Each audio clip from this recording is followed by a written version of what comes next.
नमस्कार, आवाज समाचार में आपका स्वागत है। आपके साथ मैं हूं विपिन भट्ट। बजने वाले हैं शाम के 5 और हम ये ताजा तरीन बुलेटिन आपके लिए लेकर हाजिर है। सबसे पहले बताएंगे आपको इस वक्त की बड़ी हेडलाइंस।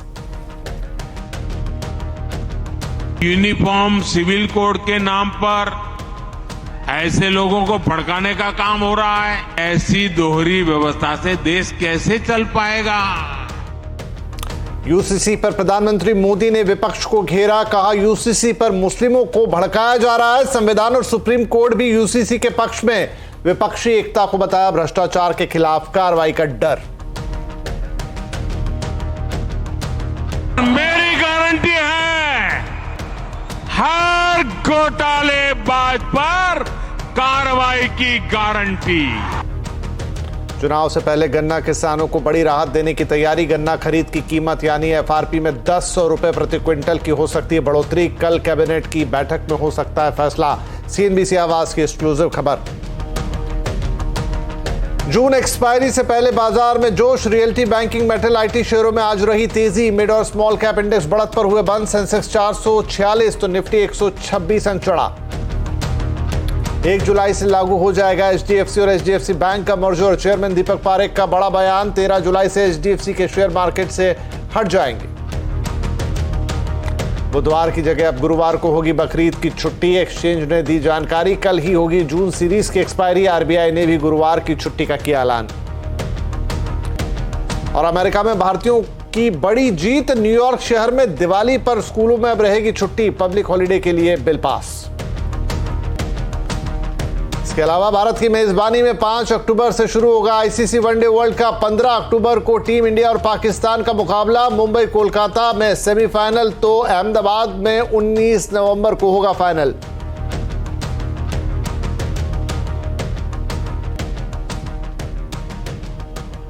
चलिए बुलेटिन की शुरुआत करेंगे एक बड़ी और एक्सक्लूसिव खबर के साथ। केंद्र सरकार चुनाव से पहले गन्ना किसानों को राहत देने की तैयारियां कर रही है। सीएनबीसी आवाज को एक्सक्लूसिव जानकारी मिली है कि कल होने वाली कैबिनेट की बैठक में गन्ना खरीद की कीमत यानी एफआरपी में 10 रुपए प्रति क्विंटल तक की बढ़ोतरी हो सकती है। पूरी जानकारी के लिए बात करेंगे अपने economic policy editor Lakshman Roy से। जी लक्ष्मण, तो ये बड़ी खबर गन्ना किसानों से जुड़ी हुई, और क्या डिटेल्स है आपके पास? देखिए, जो यहाँ मुझे सूत्रों से जानकारी मिल रही है उसके मुताबिक कैबिनेट और सीसीए की जो बैठक होने वाली है उसमें किसानों के लिए 2 बड़े फैसले हो सकते हैं। सबसे बड़ा फैसला, सबसे महत्वपूर्ण फैसला गन्ना किसानों के लिए हो सकता है। गन्ना किसानों के लिए गन्ना की खरीद की जो कीमत होती है, जिसको एफआरपी कहते हैं, उस कीमत में 10 रुपये प्रति क्विंटल बढ़ोतरी करने का फैसला लिया जा सकता है। 10 रुपये प्रति क्विंटल बढ़ोतरी का मतलब ये हुआ कि 305 रुपये प्रति क्विंटल अभी गन्ना की एफआरपी है, उसको बढ़ा करके 315 रुपये प्रति क्विंटल कर दिया जाएगा। इसके साथ एक शर्त होती है। शर्त यह है कि गन्ने से चीनी की रिकवरी जो है 10.25% होना चाहिए। यानी गन्ने से चीनी जितना निकलता है उसको रिकवरी रेट कहते हैं। अगर 10.25% होता है तो आपको 315 रुपये प्रति क्विंटल के हिसाब से आपको कीमत मिलेगी चीनी मिलों की तरफ से हर गन्ना किसानों को। अगर इस रिकवरी में बढ़ोतरी होती है तो उसी अनुपात में एफआरपी बढ़ाया जाएगा। अगर 0.1% की रिकवरी बढ़ती है तो एफआरपी में 3 रुपये 7 पैसे प्रति क्विंटल की बढ़ोतरी की जाएगी। और अगर रिकवरी कम होती है तो एफआरपी उतना कम होगा। यानी जिस गन्ने से जितनी ज्यादा चीनी निकलेगी एफआरपी उसकी उतनी ज्यादा होगी। और ये अक्टूबर से जो शुगर सीजन शुरू हो रहा है उसके लिए लागू किया जाएगा। अगर इस प्रस्ताव पर मंजूरी मिल जाती है तो माना यह जा रहा है कि चुनाव से पहले गन्ना किसानों के लिए एक बड़ा तोहफा हो सकता है, क्योंकि चुनाव में गन्ना किसानों की भूमिका काफी ज्यादा अहम होती है और राजनीतिक रूप से संवेदनशील भी होते हैं। एक दूसरा प्रस्ताव जिसको पिछली बार टाल दिया गया था, हो सकता है इस कैबिनेट की बैठक को मंजूरी मिल जाए, वो है पीएम प्रणाम स्कीम, जो खास तौर से सबसे फर्टिलाइजर के संतुलित इस्तेमाल को बढ़ावा देने वाली स्कीम है। इसको भी मंजूरी मिलने की संभावना है। चलिए, तो गन्ना किसानों के लिए मुंह में मिठास खुलने वाली खबर लेकर आए हैं लक्ष्मण रॉय। और आपका गन्ना यानी किसानों का गन्ना जितना मीठा उतना ज्यादा उसका दाम। बहुत शुक्रिया लक्ष्मण इस एक्सक्लूसिव खबर के लिए। इधर प्रधानमंत्री नरेंद्र मोदी ने 2024 के लोकसभा चुनाव का एजेंडा सेट कर दिया है। प्रधानमंत्री ने भोपाल में बीजेपी में मेरा बूथ सबसे मजबूत अभियान का शुभारंभ किया। देश में यूनिवर्सल सिविल कोड लागू करने को लेकर पीएम मोदी ने बड़ा बयान दिया है। बीजेपी कार्यकर्ताओं को संबोधित करते हुए प्रधानमंत्री ने कहा कि जैसे एक घर 2 कानूनों से नहीं चल सकता, ठीक उसी तरह से एक देश में दो कानून नहीं हो सकते। प्रधानमंत्री ने विपक्ष पर निशाना साधते हुए कहा कि यूसीसी को लेकर लोगों को भड़काया जा रहा है। बीजेपी लोगों का भ्रम अब दूर करेगी। आजकल हम देख रहे हैं कि यूनिफॉर्म सिविल कोड के नाम पर ऐसे लोगों को भड़काने का काम हो रहा है। आप मुझे बताइए, एक घर में परिवार के एक सदस्य के लिए एक कानून हो, परिवार के दूसरे सदस्य के लिए दूसरा कानून हो, तो क्या वो घर चल पाएगा? क्या कभी भी चल पाएगा क्या? फिर ऐसी दोहरी व्यवस्था से देश कैसे चल पाएगा? हमें याद रखना है कि भारत के संविधान में भी नागरिकों के समान अधिकार की बात कही गई है। प्रधानमंत्री मोदी ने पिछले दिनों पटना में हुई विपक्षी दलों की बैठक पर भी निशाना साधा। उन्होंने विपक्षी एकता को उनकी मजबूरी बताया। साथ ही पीएम मोदी ने कहा कि 2024 में जनता ने फिर से बीजेपी की सरकार बनाने का मन बना लिया। ये उनकी मजबूरी है।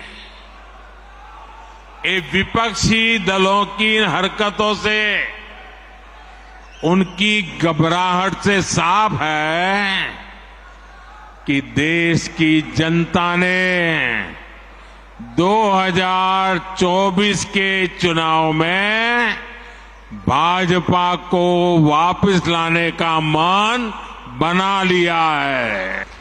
कुछ दिन पहले इनकी एक फोटो ऑप कार्यक्रम हुआ था, मिलकर के फोटो निकालने का एक कार्यक्रम हुआ था। इस बैठक में शामिल दलों के इतिहास को देखेंगे तो पता चलेगा कि वो सब मिलकर के, जितने भी लोग वो फोटो में दिखते हैं ना, एक एक को जरा देख लीजिए, उन सबका मिलकर के टोटल लगाएंगे तो ये सारे मिलकर के कम से कम 20 लाख करोड़ के घोटाले की गारंटी है। प्रधानमंत्री मोदी ने विपक्षी एकता को भ्रष्टाचार वाली एकता करार दिया। उन्होंने भ्रष्टाचार को लेकर विपक्ष की घेराबंदी की। उन्होंने कहा कि विपक्ष के पास घोटालों की गारंटी है। पीएम मोदी ने घोटालेबाजों पर कार्रवाई की भी गारंटी दी। अगर उनकी घोटाले की गारंटी है तो मोदी की भी एक गारंटी है।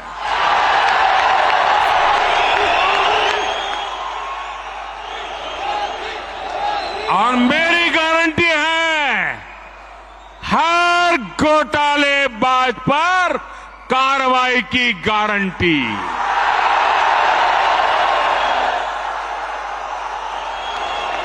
हर चोर लुटेरे पर कार्रवाई की गारंटी। जिसने गरीब को लूटा है, जिसने देश को लूटा है, उसका हिसाब तो हो करके रहेगा।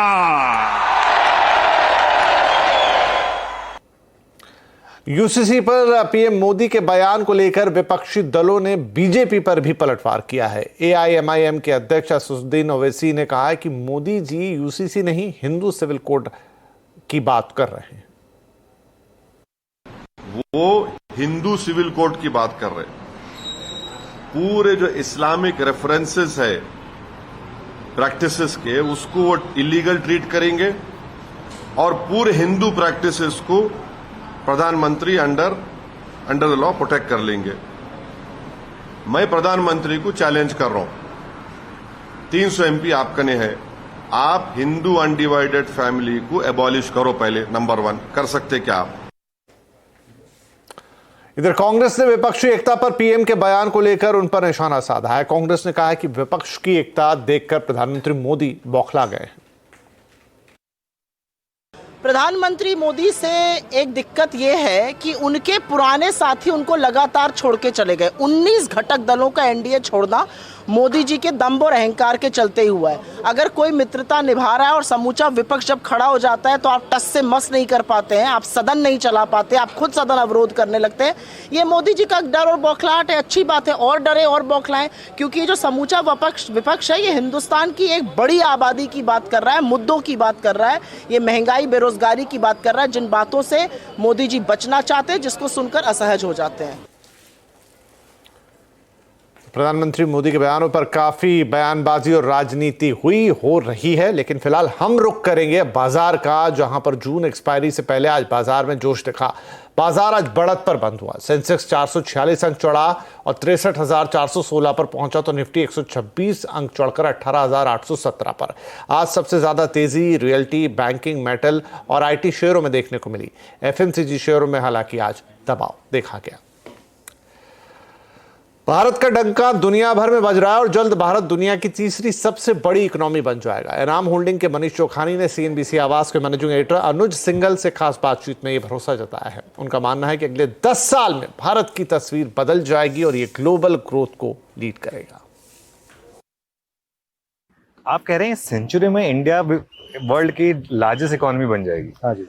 तो और वो डेमोग्राफी का उसको एक फायदा मिलेगा, तो उसको लीड क्या करेगा? क्या सेक्टर्स होंगे, क्या नए सनराइज सेक्टर्स आएंगे जो लीड करेंगे? क्या बहुत आएंगे अनुज जी। अगर आप 30 साल पहले ही देखते कि हम कहते थे कि इंडिया में टेलीफोन नहीं मिल सकता, 40 मिलियन तो फोन होते थे इंडिया में, कि पैसा ही नहीं है, इंडिया कैसे करेगा ये। आज इतने सरप्लस फोन है कि आप हर 3 साल में अपना फोन बदलते हैं, और लाइन की तो खैर कमी नहीं है, अनलिमिटेड कैपेसिटी है। एक दूरदर्शन का चैनल होता था, एक एम्बेसडर गाड़ी होती थी। तो ये जो प्लेथोरा ऑफ प्रोडक्ट आएंगे and plethora of new disruptive technologies जो आ रहे हैं, जो हमें आगे एकदम प्रोपेल कर रहे हैं, कि जिस देश में फ़ोन नहीं था आज वहाँ वायरलेस हो गया, 4G हो गया। सेम वे जिस देश में गाड़ी की कमी थी, यहाँ पे अब जब इलेक्ट्रिक व्हीकल आएगा, लिथियम डिस्कवरी हो गई है जम्मू में, वो टेक्नोलॉजी चेंज हो जाएगी। हाइड्रोजन के तरफ काम कर रहे हैं हमारे जो बड़ी कंपनी है, एनर्जी क्राइसिस सॉल्व हो जाएगी। फिर जो AI से प्रोडक्टिविटी बढ़ेगी, जिससे आपके सॉफ्टवेयर कंपनी ये नहीं कि नीचे के लोग खाली कोडिंग ही करते रह जाएंगे, वो और काम कर पाएंगे। सो काफ़ी नई नई टेक्नोलॉजीज आएंगी, नए रकम के कंजम्पशन पैटर्न होंगे, क्योंकि हर माने फैमिली की यही चाह है, बच्चे अच्छी जगह में पढ़ें, पेरेंट्स को अच्छा हेल्थ केयर मिले, we live a life of dignity.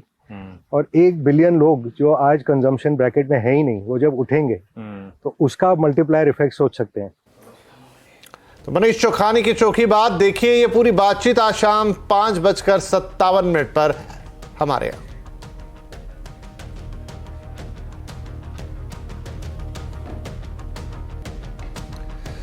आपके क्रेडिट स्कोर से तय होता है कि आपको कितनी आसानी से और कितना सस्ता कर्ज मिलेगा, लेकिन सवाल यह है कि क्रेडिट स्कोर देने वाले ब्यूरो कितने भरोसेमंद है। ट्रांस यूनियन, सिबिल समेत 4 क्रेडिट स्कोर एजेंसियों पर रिजर्व बैंक ने जुर्माना लगाया है। क्या है पूरा मामला, जानने के लिए बात करेंगे अपने economic policy editor Lakshman Roy से। तो लक्ष्मण, क्रेडिट ब्यूरो कंपनियों पर जुर्माने लगे हैं, क्या कारण था, क्या कहा है आरबीआई ने? देखिए, दरअसल जो 4 क्रेडिट ब्यूरो पर जुर्माने लगे हैं, उसके पीछे 2 वजह बताई गई है आरबीआई की तरफ से।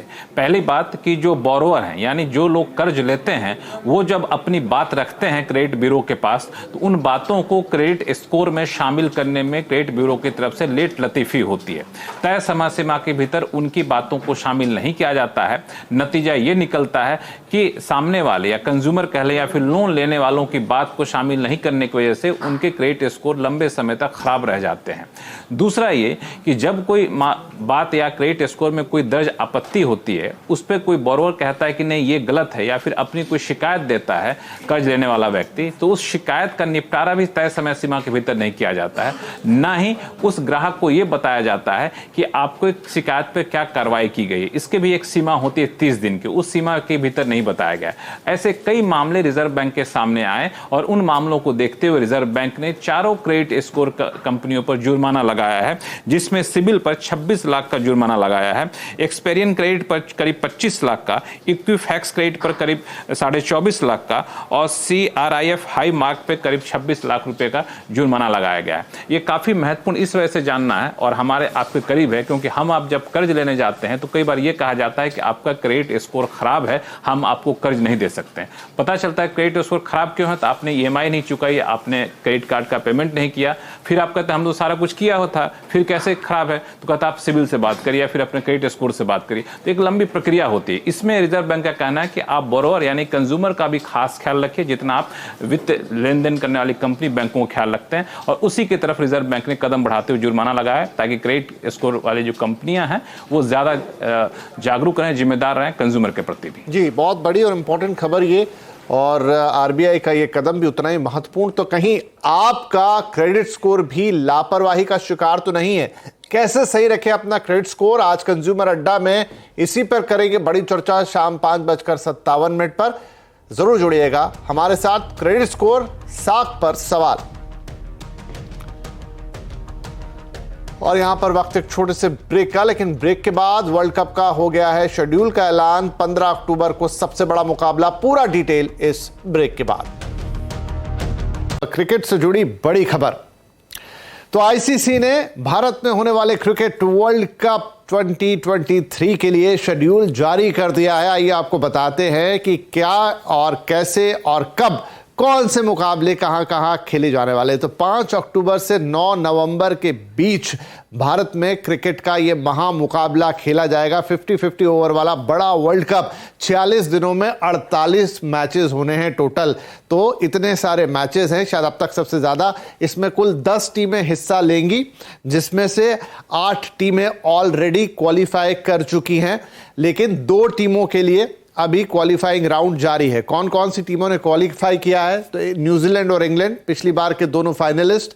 इंडिया, बांग्लादेश, पाकिस्तान, ऑस्ट्रेलिया, अफगानिस्तान और साउथ अफ्रीका, ये टीमें ऑलरेडी क्वालिफाई कर चुकी हैं। जो 2 और टीमों को आना है, उनके लिए इस समय क्वालिफाइंग राउंड जारी है। उनमें से जो 2 टीमें चुनी जाएंगी वो मिला के बनाएंगी टोटल 10 टीमें। इसके बाद जो पहला मुकाबला होगा वर्ल्ड कप का, वो होगा 5 अक्टूबर को इंग्लैंड और न्यूजीलैंड के बीच। ये दोनों पिछली बार के फाइनलिस्ट हैं। इनसे वर्ल्ड कप का आगाज होगा। अहमदाबाद के नरेंद्र मोदी स्टेडियम में मुकाबला खेला जाएगा। सेमीफाइनल नंबर 1 होगा 15 नवंबर को, मुंबई के अंदर यह मुकाबला खेला जाना है। जबकि 16 नवंबर को दूसरा सेमीफाइनल होगा, जो कि कोलकाता के ईडन गार्डन्स में खेला जाएगा। इसके अलावा फाइनल जो है वो 19 नवंबर को होना है, जो अहमदाबाद के नरेंद्र मोदी स्टेडियम में खेला जाना है। तो ये तो मोटी मोटी रूपरेखा है, लेकिन इंपॉर्टेंट होंगे इंडिया के मैचेस। वो आपको बताते हैं भारत को कितने मुकाबले खेलने, कहां खेलना है, किस किस से खेलना है। तो कुल मिलाकर 9 मुकाबले खेलेगी भारतीय टीम। पहला मुकाबला जो भारत का है वो 8 अक्टूबर को चेन्नई में खेला जाने वाला है, और इसमें भारत का मुकाबला होगा ऑस्ट्रेलिया के साथ। इसके बाद भारत का जो अगला मुकाबला है वो होगा 11 अक्टूबर को नई दिल्ली, इंडिया वर्सेस अफगानिस्तान। इस मुकाबले पर भी नजर रहेगी, लेकिन जो सबसे बड़ा मुकाबला इस पूरे टूर्नामेंट का आप कह सकते हैं वो है इंडिया वर्सेस पाकिस्तान, जो कि 15 अक्टूबर को अहमदाबाद के नरेंद्र मोदी, दुनिया के सबसे बड़े क्रिकेट स्टेडियम में खेला जाएगा। तो ये हो गया भारत पाकिस्तान। उसके बाद बांग्लादेश से भारत की भिड़ंत होनी है 19 अक्टूबर को, और यह मुकाबला खेला जाएगा पुणे के क्रिकेट ग्राउंड में। आगे बढ़ेंगे तो भारत का अगला मुकाबला है पिछली बार के फाइनलिस्ट न्यूजीलैंड से। वो हार हम सबको याद है, जब सेमीफाइनल में हम न्यूजीलैंड से हार गए थे। इस बार मुकाबला या हिसाब बराबर करने की बात होगी। 22 अक्टूबर को यह मुकाबला होने वाला है धर्मशाला क्रिकेट स्टेडियम में। इंडिया वर्सेस इंग्लैंड 29 अक्टूबर को लखनऊ में यह मुकाबला खेला जाने वाला है। इसके बाद अगला मुकाबला होगा क्वालिफायर 2 के साथ, जो तय होनी है टीम अभी। ये मुकाबला मुंबई में होगा वानखेड़े स्टेडियम में 2 नवंबर को, और इसके बाद साउथ अफ्रीका से टीम इंडिया की भिड़ंत होने वाली है 5 नवंबर को ईडन गार्डन्स कोलकाता के अंदर। उसके बाद भारत का आखिरी लीग मुकाबला होगा 11 नवंबर को बेंगलुरु में, जहां पर क्वालिफायर 1 जो अभी तय होना है उसके साथ भारतीय टीम भिड़ेगी। तो कुल मिला के 9 मैच खेलेगी भारतीय क्रिकेट टीम, और हम सब उम्मीद करेंगे कि भारत सेमीफाइनल खेले और वहां भी जीते, और फाइनल में हम भारत को आते हुए देखें, जो कि खेला जाएगा अहमदाबाद में 19 नवंबर को।